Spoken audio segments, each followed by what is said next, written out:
SNDP യോഗം Kodungallur union വനിതാ സംഘം സംഘടിപ്പിച്ച ലോക വനിതാ ദിനാചരണം കൊടുങ്ങല്ലൂർ യൂണിയൻ നഗരസഭാ ചെയർപേഴ്സൺ ഹണി പീതാംബരൻ ഉദ്ഘാടനം ചെയ്തു. ഈ കോപത്തിലേക്ക് വരുമ്പോഴാണ് അവിടെ വെച്ച് നമ്മൾ അതുവരെ സ്വാംശീകരിച്ചിരുന്ന, നമ്മൾ കണ്ടെത്തിയിരുന്ന അല്ലെങ്കിൽ നമ്മൾ ആഗ്രഹിച്ചിരുന്ന നമ്മുടെ എല്ലാ മോഹങ്ങളെയും നമ്മൾ വധിച്ചേ തീരൂ, എങ്കിലേ മോക്ഷത്തിലേക്ക് സാധകന് കടന്നു ചെല്ലാൻ പറ്റൂ. അവിടെയാണ് ദാരുകവധം നടക്കേണ്ടത്. ദാരുകൻ എവിടെയാണ്? ഓരോ മനുഷ്യന്റെയും ഉള്ളിലാണ്. നമ്മുടെ തിന്മയെയാണ് ദാരുകനായി മിത്തോളജി അല്ലെങ്കിൽ ഹൈന്ദവീയത പറഞ്ഞിരിക്കുന്നത്. ഈ ദാരുകനെ വധിച്ചെങ്കിൽ മാത്രമാണ് ഞാൻ എന്ന ദേവിക്ക് എന്നിലെ ശക്തിയെ ഉണർത്തി എനിക്ക് ബ്രഹ്മത്തിലേക്ക് ലയിക്കാൻ സാധിക്കുകയുള്ളൂ. പിന്നീട് അങ്ങോട്ട് സംഭവിക്കുന്ന അത്ഭുതങ്ങളാണ്.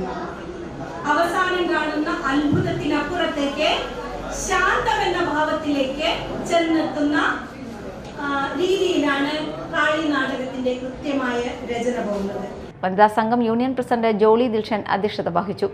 തുടർന്ന് വിവിധ രംഗങ്ങളിൽ മികവ് തെളിയിച്ച വനിതാ പ്രതിഭകളെ ആദരിച്ചു. Doctor Dhanusha Sanyal, chairman PK Raveendran, PK Prasannan, MK Thilakan, Geetha Sathyan, Kodungallur union administrative committee അംഗങ്ങളായ ദിൽഷൻ കോട്ടേക്കാട്, ദിനിൽ മാധവ്, KD വിക്രമാദിത്യൻ, വിവിധ ശാഖാ ഭാരവാഹികൾ തുടങ്ങിയവരും സംബന്ധിച്ചു.